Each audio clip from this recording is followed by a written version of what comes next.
Hello, hello, and welcome back to Good Grief Life After Loss. I'm so glad you're here today. Thank you to everyone who listened to last week's episode with Lynn Liu. I feel like that was just an incredible interview, and I'm just so glad that she gave me the opportunity to share the story of Misha and Keeper, and of course, Lynn's story herself. So, thank you for everyone who supported that. And actually, before last week's episode aired, we reached 1,000 downloads of the Good Grief podcast. So, just a thank you to all of you guys for listening. Being able to hit those small milestones really does mean so much to me. And it also proves that this is working, this is helping people, people are listening and coming back. So thank you, thank you, thank you. Now, for today's episode, this is part 2 of my 3-part series, What to Do with What's Left. What to do with their stuff. In part 1, we talked about ashes, which are strange and sacred and awkward and emotional and just the weird reality of having your loved one's remains in ash form. It's all very weird, and I'm so glad that episode is in the past because I didn't really like that topic. So moving on, today we are shifting to something equally personal but in a completely different way, and that is their stuff. The clothes they wore, the room they lived in, the objects they touched every day, their phone, all of the things that you just don't think about until, of course, you have to think about them. I can still remember coming back from Australia and walking into Sam's room for the first time after he died, and that is just its own kind of heartbreak. And honestly, it was a very rare occasion after Sam died that I would go into his room because it just felt so weird and empty, even though it was still full of his stuff. I mean, for me, I can still remember the way Sam's room smelled, the mix of laundry detergent, sweaty ski gear, a very Sam scent. You know how everyone has their scent, and Sam's scent just like lingered in his room for a very long time. And his room looked like it was frozen in time there. Like, his bed was still unmade, his clothes all hanging in the closet, shoes kicked off on the floor, like clothes on the floor, his medals hanging all around his bed, all of his bibs from his ski competitions hanging on the wall. It just, like, nothing had changed. But yet, obviously, everything had changed. And for me, going in Sam's room was just something that didn't feel right. I don't know. It felt like when Sam was alive, he would have been pissed to walk in and see me alone in his room going through all of his stuff. So to do it after he was gone still felt equally as wrong. I don't know. Anyways, I think we have all had the moment, whether it's their bedroom, their desk, their car, their favorite shirt, whatever it is, where you're just suddenly in a museum of that person's life.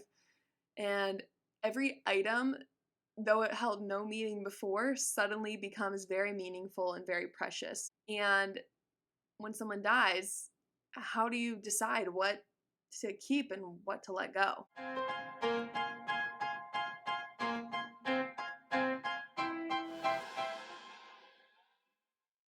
All right, the first thing that comes to mind is clothes. Because when it comes to clothes, grief gets very blurry and complicated. And I think some people need to clear things out right away because walking past their jacket every morning is just too much. But others keep every single thing down to the socks with the holes on it because letting them go feels impossible. I think it's also hard because in the moment, I don't know. I could see you having two different feelings. Like in the moment, like I said, you're just like, let me get rid of all of this. This is too hard. And I feel like later on you probably regret that.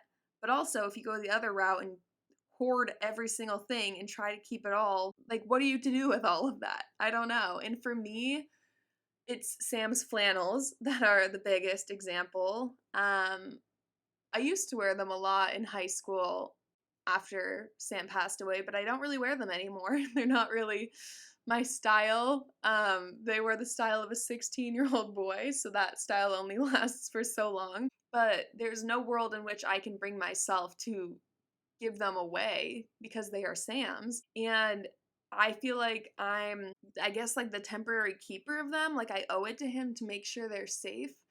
And I also feel like I'm at this point now where over the years, whether it was like that first initial haul where we got rid of a lot of Sam's stuff, or just over the years as I've come to realize, like, okay, yes, I have Sam's flannel, but I haven't worn it in 6 years, finally donate it. Like, now when I think about what I have left of Sam's, it makes me honestly like really sad that I don't feel like I have much left.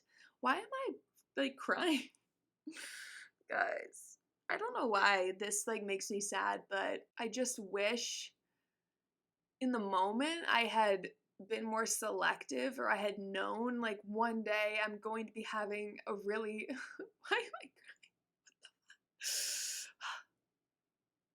guys, this is weird, but why am I crying? Anyways, I wish in the moment I had known how badly I was going to wish I had kept more of Sam's things. But in the moment you don't know, and it feels like, what am I supposed to do with all of this stuff? Just like leave it on the floor in my closet in the back and just wait for me to want it one day? I don't know. When I think about what is left of Sam's that I have, I feel like there isn't much of it, and that is a hard reality. Um, none of it, actually, none of it is here with me in Boston. I need to change that. What is left is either back home in Park City at my dad's house, or now in Oregon with my mom at her house. So they're safe, but there's not much left, unfortunately. I will say something I did do with Sam's clothes, and I'm so glad I did, is I had a blanket made from some of Sam's favorite t-shirts through a clothing company called Project Repat. And this was kind of a big decision for my mom. I remember it was in the early days. We had gone through all of Sam's stuff. Like, we had already moved out of our old house, but we had a suitcase full of Sam's clothes. And they were his absolute favorite t-shirts, most of which were like $8, really cringy graphic t-shirts from Walmart that had like giant cats all over them, like weird SpongeBob t-shirts. Just like the really weird, funky t-shirts that he loved wearing at the skate park or under all of his clothes when he went skiing. So they were all like a perfect representation of Sam. And my favorite one is a green t-shirt that says "Don't worry, be happy." And he used to love wearing that shirt and always wore that shirt. We have a lot of pictures of him wearing it. So we decided to use Project Repat. We sent them, I think, 16 of Sam's t-shirts, and they sent us back a beautiful quilted blanket that has all of his shirts on it. And that is something I'm so glad we did, because honestly, we probably would have just given away all of those shirts otherwise. And so to be able to have that now is just like makes me really happy to have that piece of Sam left. And that blanket is now with my mom, and it makes me really happy that she has it too. But yeah, that's like one of the many examples of something you could do with their clothes, but I'm really glad we did it. I actually reached out to Project Repat, and they gave me an ambassador code that I could use for all of you guys. So if you're hearing this and that sounds like something you want to do, and maybe you still have a lot of your person's clothes left, which I'm jealous if that's the case, the link will be in the show notes if you're interested. You could check it out. Honestly, they're an incredible company, and I think most of what they do is like your college memorabilia sports shirts get turned into a blanket, but I'm really glad that we found it and used it to make a blanket of Sam's clothes. So wrapping up in that little blanket is like getting a hug from him in a very bittersweet way, but I love it. Other suggestions for what to do with their clothes, like I said, the memory quilt or even pillowcases from their shirts. You could always frame their favorite items. Like, had we done that, it would have probably been one of Sam's ski bibs from one of his big competitions where he won at nationals. Of course, you can donate their clothes, and I know that is really difficult to think about, but you can donate their clothes and know that they will make someone else happy. Of course, you can keep them and you can wear them all the time. One of my favorite things that I kept from Sam, and I'm so glad I kept it, is this giant oversized gray onesie with a hoodie that I wear to go like camping, or if it's freezing, I put it on. It is huge. This thing is so hot. I know Sam was probably drowning in it because it's so oversized, but I absolutely love that I kept it. It makes me think of Sam, and it's one of the last few things of Sam's I have left, and I just, every time I think about getting rid of it, I can't.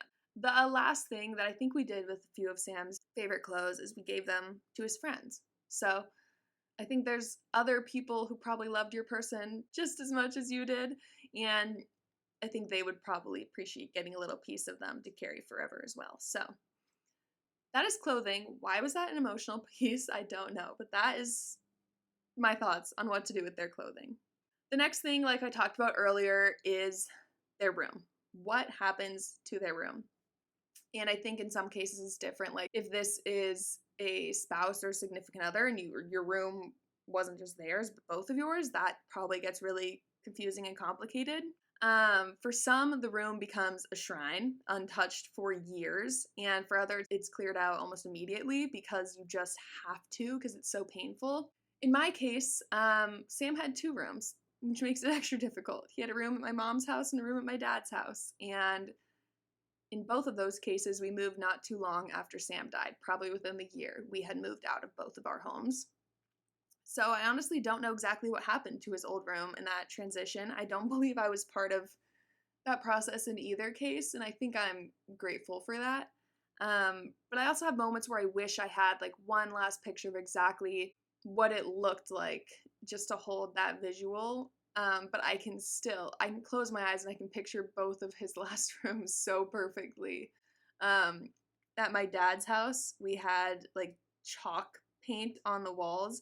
So Sam's wall at my dad's house was covered in all of these random little drawings that Sam had made. And I have a few pictures of those. I love those. And at my mom's house, it really was like a shrine to his skiing. He had a giant room in the basement there, and his medals were hanging absolutely everywhere. It was just like a very Sam room. So even if I don't have a picture, I can close my eyes and remember them both very clearly. But if you're in that decision-making spot, here are some ideas. Definitely, like I said, photograph the space before making any changes. You can also just keep like one shelf or one corner as a little mini memorial, even if the rest changes. I think inviting friends or family to help sort through things might be helpful because it's just so like moving alone is overwhelming, and to have to deal with making those huge decisions on your own, I can imagine is a lot. So let other people in your lives help.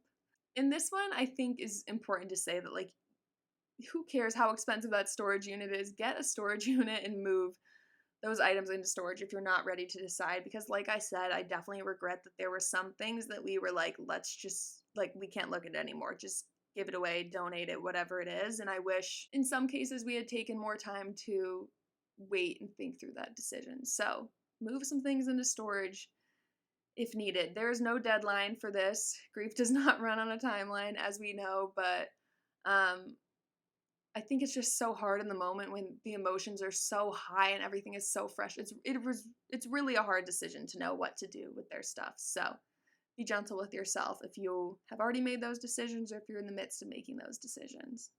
All right, the last thing that came to mind when I was thinking through this episode is phones.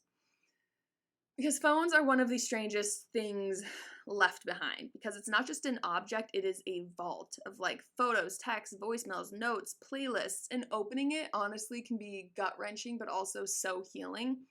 I will say as a disclaimer, like, if I think about myself dying right now, I have so much anxiety about who is looking through my phone after I die. Like, phones, I think, are, like I said, it's a vault to all of us. It holds some of our most sacred like moments and memories and inner thoughts. Like, my phone is like my journal as well. So like the thought of someone going through my notes app after I die is enough to hope that my phone goes with me whenever I go. I hope my phone's with me. And honestly, this was like a really confusing, complicated feeling to get Sam's phone and to remember his password, which I can never forget. Literally every single one of his passwords had to do with Sam's dog Flip, which is just really sweet, and I loved it and very easy to hack into. But I remember getting Sam's phone and having that like confusion of like, what do we do with this? And I remember I made it very clear, like, I do not want my parents going through this phone. If anyone is going through the phone, it's me, because I had that inner thought of like, oh my God, I don't ever want my parents going through my phone. I don't think anyone does. So I took that responsibility, and I remember scrolling through Sam's photos and just finding random silly ones I'd never seen before, and it's just like heartbreaking but also heartwarming, and I'm very grateful to have been able to get that extra little glimpse of him because I only knew Sam as my brother. I didn't know him as the friend that so many other people knew him as, or as the crush that other girls knew him as, which I could see evidence of in his phone.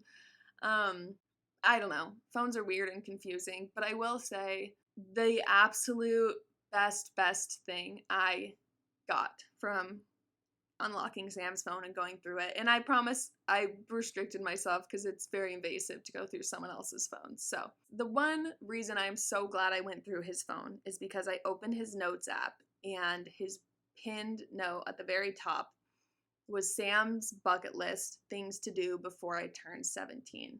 And Sam was 16 when he died. And to have that bucket list was like of just a look into Sam's mind and his life, and it made me so happy. And this was not like, had you gone through my bucket list, I would have these huge dreams like create my own business, go to Africa, get a book published, whatever it is. That is not the kind of bucket list Sam had. Sam's bucket list was like chug a gallon of Sunny D, dig a really big hole at the beach, sing karaoke for people, have 500 contacts in my phone, like make sushi, like climb a really big tree. Like it was just the most Sam bucket list ever, and it was just brought me so much joy to find that gem. And like if that was all I found, I would have been so happy that we got Sam's phone back after his accident. And funny enough, that bucket list is now our guiding light as the Live Like Sam Foundation. We share that bucket list every single day with kids in our community, and it inspires them to dream big, to make their own bucket lists. And that all came from getting Sam's phone after he died and discovering that. And this is a little sidetrack story here, but I actually remember several years after Sam died, I was in Park City at dinner with my dad and a new friend of his who had recently lost her daughter. And we were at the table, we were having this conversation, talking about bucket lists, and I just casually said to my dad, like, well, you know, Sam had a bucket list. And my dad was like, what? No. And apparently I discovered this bucket list at 14 and told no one for unknown reasons. And so in the middle of this restaurant, I pulled out my phone and I had Sam's bucket list, and it was like, brought my dad so much joy, also sadness, but just joy to be able to see that bucket list for Sam. And so it now brings a lot of people a lot of joy to get to have that extra glimpse into who Sam was and what he loved. So as weird as it is to go through the person you loved and lost's phone, I think you can get some like really valuable glimpses of them out of that. So you might decide to like literally back everything up onto a computer so it's safe, even if you never look at it. I do think there are some specific things to save, like setting their voicemail as an audio file you can keep, make a digital album for other family members, or just keep the phone as it is, like a sealed time capsule that if you're not ready to go through now, you can go through eventually. But I think as hard as that one is, and as weird and violating as it is, I am glad that we got Sam's phone and I had access to it. In conclusion, one of the hardest parts of grief is feeling like you have to make big decisions right away. But you do not. You can live with their things exactly as they are for weeks or months or even years before deciding what to do. In the early days after Sam died, I felt a pressure to like do something with his stuff, and I'm sure my parents did too, but now I look back and I see that taking time meant I could make choices that actually felt right for me. And I definitely wish I had taken more time in some of those situations. So your relationship with their stuff will change over time. I can guarantee it, and that is okay, because sometimes what feels impossible today will feel manageable next year, next month, whatever it is. And I do promise whatever it is that you save of theirs, you will be so thankful down the line that you made that choice to save that item, whatever it is. So if you're in this place right now, sorting through the belongings of someone you love, please just be gentle with yourself. They aren't just objects, they are extensions of the person you love. So take your time, let the process be yours. I would absolutely love if you guys have any thoughts on this. If you have that one piece of clothing, that one thing from their room that you are so glad you kept, write in, leave a note in the comments, send me a DM on Instagram, whatever it is. I would love to hear your thoughts on this. And yes, thank you for listening. Next week, we will wrap up this series with part 3, the final part of this series. So stay tuned for that. And in the meantime, take care of yourselves, take care of each other, and we will talk soon. Bye.